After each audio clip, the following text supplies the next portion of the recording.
విరాట్ విరాట్ లేరా. ఏమైందన్నా? ఎక్కడికి నాన్నా? చెప్తారా.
ఒంటరితనం అనేది ప్రతి రాత్రి నా మీద యుద్ధం చేస్తూనే ఉంది.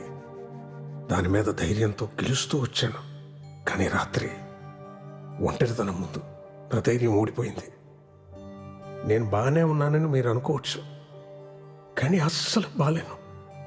మిమ్మల్ని బాధ పెట్టాలని కాదు, ఇలా బతకలేక చనిపోతున్నాను. క్షమించండి. సోలో బతకంటే సోల్ లేని బ్రతుకు.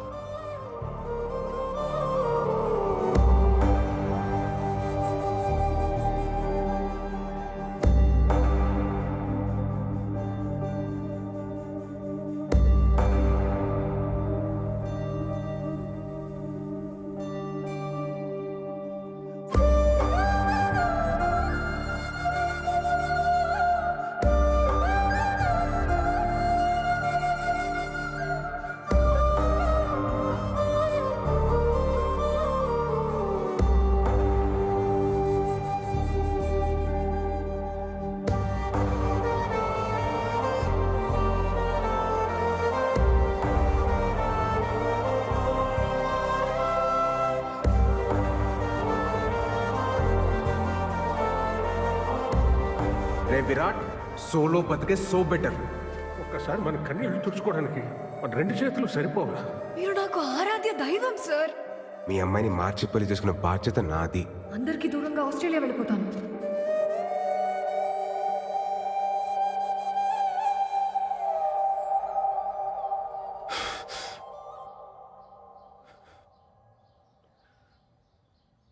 ఒంటరితనం భరించలేక మావయ్య చనిపోవడం చూశాక భయం వేస్తుందమ్మా. నేను ఎంత పెద్ద తప్పు చేశానో నాకు అర్థమవుతుంది. నా బాధ ఏంటంటే ఈ పెళ్ళొద్దు, ఈ ప్రేమొద్దని అంతమందిని నమ్మించగలిగినోడిని పెళ్లి చేసుకుంటే బాగుంటది, ప్రేమిస్తే బాగుంటదని ఒక్కదాన్ని నమ్మించలేకపోతాను చూడు. పిచ్చి పిల్ల మా అమృత నేను చెప్పిందంత నమ్మి తన వాళ్ళందరినీ దూరం పెట్టి ఎక్కడికో ఆస్ట్రేలియాకి వెళ్ళిపోతుందట. ఏం చెప్తే తనకు అర్థమవుతుందో నాకు అర్థం కావట్లేదమ్మా. నీ ఆలోచనలు మారాయన్న విషయం అమ్మాయికి చెప్తే అర్థమవుతుంది. 1000 అబద్ధాలు ఆడినా ఓ పెళ్లి చేయమన్నారు, కానీ అందులో ఒక అబద్ధం కారణమైన ఆ పెళ్లి నిలబడదని ఎవరు అనుకోర్రా. అప్పుడు నీ ఫిలాసఫీ కరెక్ట్ నువ్వు అంత గట్టిగా నమ్మావు కాబట్టి అంత బలంగా మాట్లాడావు. ఇప్పుడు అదే రాంగని అంతకన్నా బలంగా నమ్ముతున్నప్పుడు ఎందుకు ఆలోచిస్తున్నావురా? వెళ్ళి చెప్పే. నువ్వు చెప్పింది కరెక్ట్ నానా.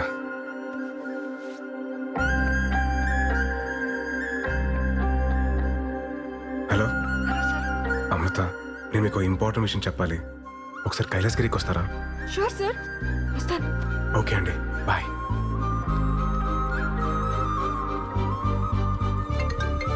హలో, ఎక్కడున్నారండి? హలో తమ్ముడు. ఎవరు భయ్యా నువ్వు? రావణుడు ఫ్రమ్ లంక. అమృత ఫోన్ నీ దగ్గర ఎందుకుందిరా? నువ్వే చెప్పినావు కదేటి తమ్ముడు, రాముడు లేని టైమ్స్ సీతను ఒట్టికెళ్ళడమే కరెక్ట్ అని. కొట్టుకొచ్చినా తమ్ముడు తమ్ముడు సీత జాడ కోసం ఆంజనేయ స్వామి అవసరం లే. నేను పోర్ట్ ఏరియాలోనే ఉన్నా. నువ్వు వచ్చి సీతను ఒట్టుకెళ్ళు. అప్పుడు ఒప్పుకుంటాను రాముడు అని.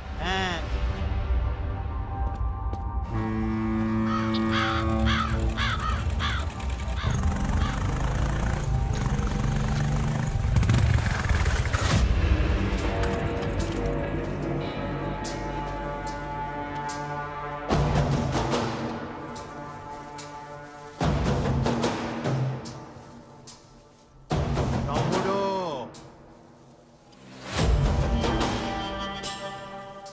పోయిన సుట్టు బట్టలు తక్కువైపోయి కొట్టేసిపోనావు. ఈ సుట్టు మొత్తం బ్యాచ్ తో దిగిపోనావు.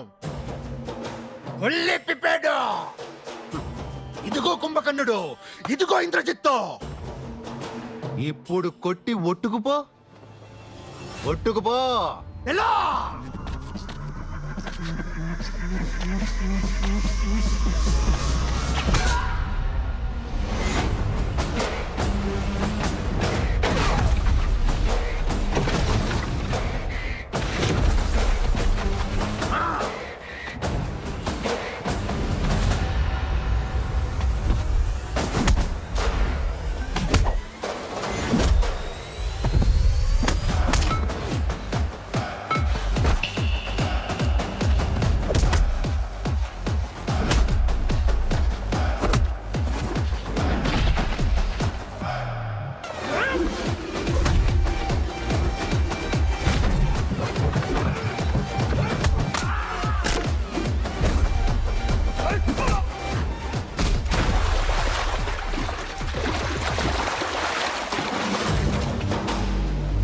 అన్ని తలకాయలు పగిలిపోయినాయి.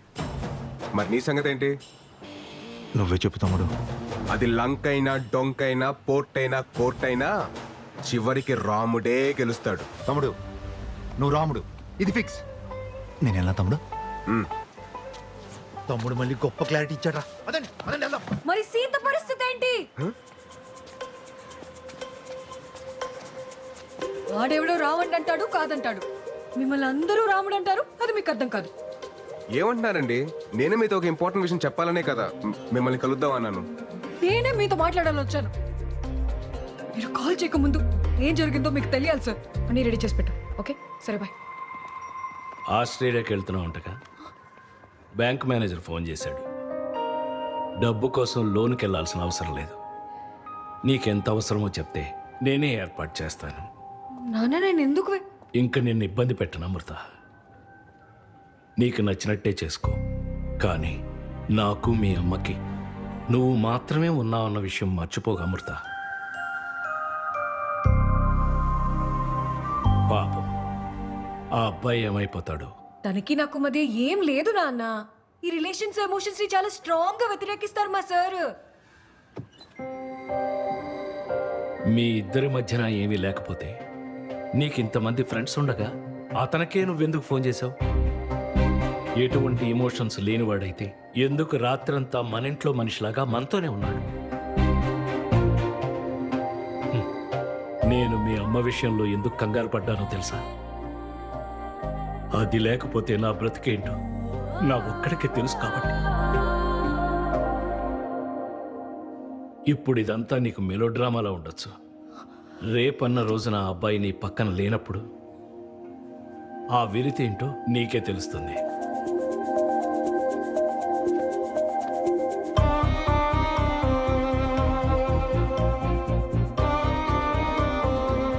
అప్పుడు సీతమ్మోరి పక్కన రాములో ఉండుంటే సీతమ్మోరికి అన్ని కట్టాలు వచ్చుండేవి కావేమో.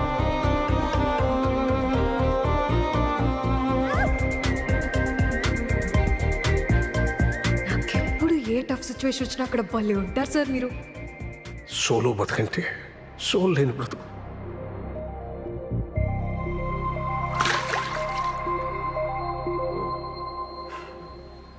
మన ఇద్దరి మధ్యన ఒక గ్రేట్ లవ్ ఉంది సార్. అది కాదు Amrutha. According to shloka number 55. ఏ ఆపండి సార్, మీ శ్లోకాల కూడా చెప్తా వినరు.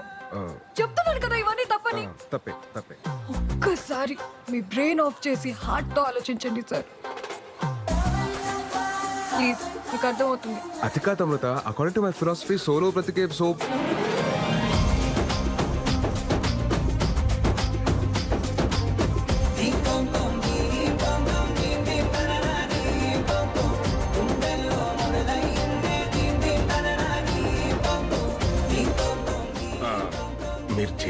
చెప్పాలంటే మీకు మాట చెప్తాను.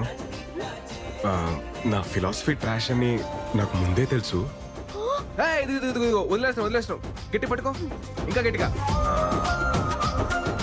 మన లవ్లోనే కాదు, మన అప్రోచ్లో కూడా జెన్యూనిటీ ఉంటే ఆటోమేటిక్గా ప్రకృతి కూడా ఫేవర్ చేస్తుందని ఇప్పుడే అర్థం అవుతుంది. సార్, మన పరిస్థితి ఓకే, మరి మన మెంబర్స్ పరిస్థితి ఏంటి?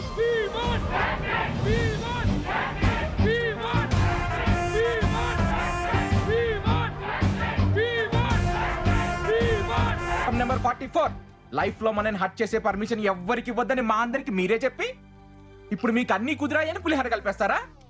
పులిహార కలపడం ఎంత కష్టం తెలుసా నీకు? Calm down. అరే నానా, నేను చెప్పేది వినరా, కొంచెం అర్థం చేసుకోరా. సినిమా చివర్లో హీరో హీరోయిన్ కలవకపోతేనే మనం ఫీల్ అవుతాం. అదే రియల్ లైఫ్ లో హీరో గాని హీరోయిన్ గాని లేకపోతే ఎవ్వరికి పర్మిషన్ ఇవ్వక్కలేదురా, మనకి మనమే హట్ అయిపోతాం. శ్లోకం నంబర్ 35. మీరు సృష్టి ధర్మాన్ని సృష్టి ధర్మం దగ్గరికే వస్తున్నాను. ఆ రోజు మూర్తన ఇంటర్వ్యూలో ఏమన్నాడు? 2 పక్షులు, 2 పావులు, 2 జీవాలు సంగమంలో ఉంటున్నాయి అన్నారు. అలాగే మనం సృష్టి ధర్మం పాటించాలి. పెళ్లి చేసుకోవాలి బ్రదర్ అన్నారు. సోలో బతికే సో బెటర్ సార్. సో బెటరే. ఎప్పటి వరకు ఈ వయసు అంతా 19-20 వస్తుంది. అది విషయం. 30 దాటిన తర్వాత ఒక 7th క్లాస్ కుర్రాడు అంకుల్ అని పిలిస్తే ఎలా ఉంటుంది తెలుసా? ఒక ఏజ్ బారైన aunty hi baby I want to marry you అంటే ఎలా ఉంటుంది తెలుసా? నువ్వు నమ్మిన ఫిలాసఫీ నీకు శత్రువు అయితే ఎలా ఉంటుందో తెలుసా? అది కాదురా నాన్న, సొంత ఎక్స్పీరియన్స్ తో చెప్తున్నాను రా, నన్ను నమ్మండి రా. సోలో బ్రతికే సో బెటర్ కాదు, సో బోరింగ్. ఏం నమ్మట్లేదా? నమ్మరా? సరే, మీరందరూ ఇప్పటికీ కన్విన్స్ అవ్వకపోతే ఎందుకు లవ్ చేయాలి, ఎందుకు పెళ్లి చేసుకోవాలని 108 శ్లోకాలతో ఇంకో పుస్తకం రాస్తాను. అప్పుడైనా కన్విన్స్ అవుతారా? ఎప్పుడు రాస్తారు సార్?